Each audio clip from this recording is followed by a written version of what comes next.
I was woken from my quarantine-based depression nap this morning with a notification that I have lots and lots of comments to answer on YouTube, so I figured, well, this looks like a job for me.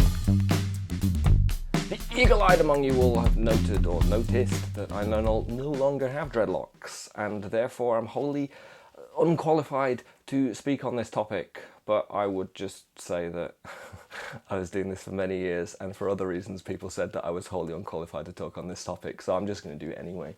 I'm just going to flick through some of the most recent comments. I have my laptop down here with the comment section open.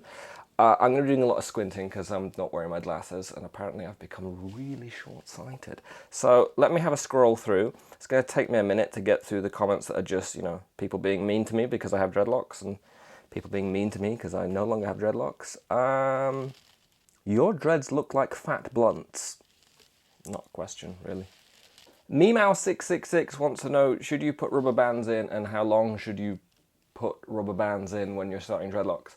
So rubber bands are pretty popular because, you can just take pretty much any hair. Like I could take my hair now, which, as we've noted, is not dreadlocked anymore, but I could take enough little rubber bands and I could section it off into little ponytails that kind of look dreadlock-like. And so rubber bands kind of have a lot of appeal to people with young dreads when they're young and loose and messy and falling apart. It's like, well, they won't be loose and messy if I put enough rubber bands on there.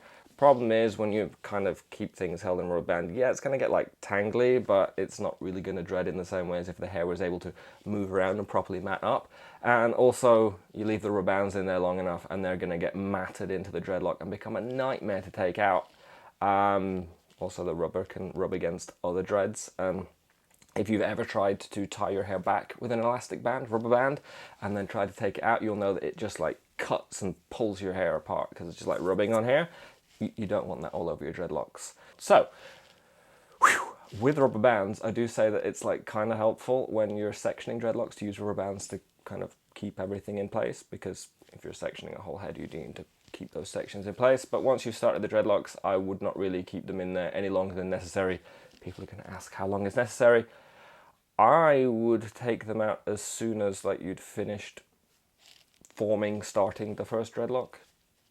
It's going to get looser from there whether you have the rubber bands in or not, and you might as well just remove them to avoid any other pitfalls that are rubber band related further down the line.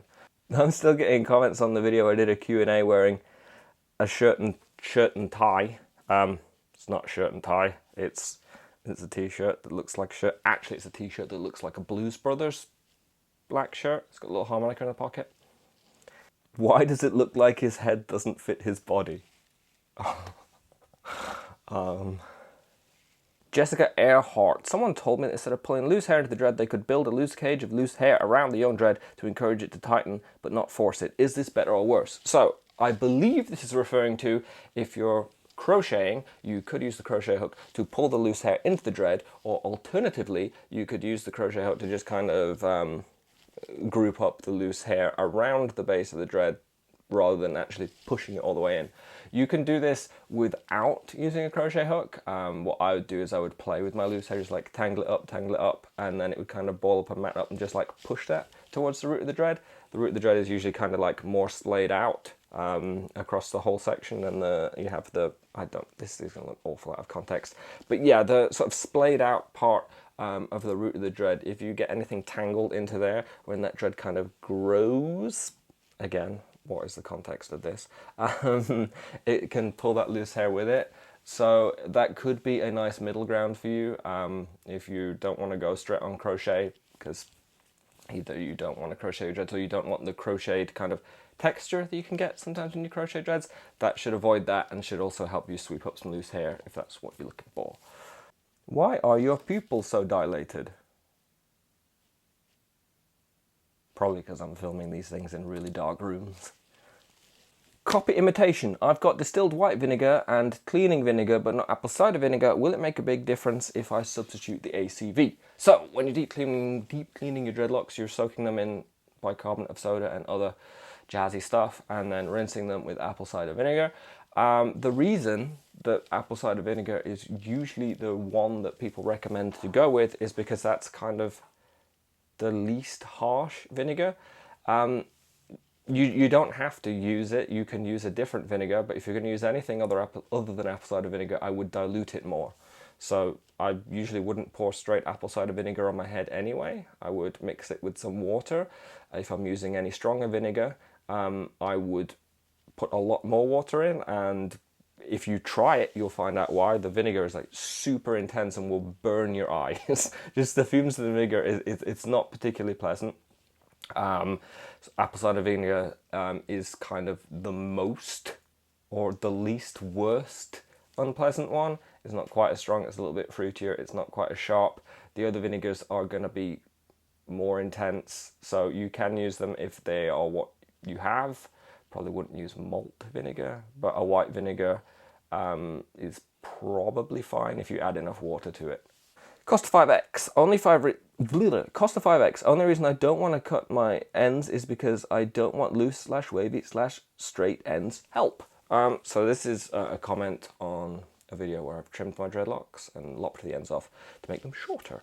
When you do that, the new ends will usually fray out and become loose, usually after a couple of washes, especially once you've deep cleaned them. They'll start off just like super blunt, but they'll loosen up.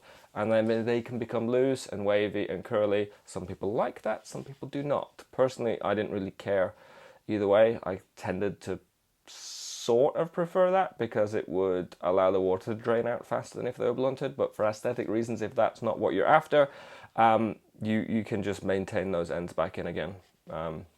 You can take the dread and kind of rub it into the palm of your hand. I think I have a video on this, probably on blunting tips. Probably has a lot of comments about the word blunt being very funny.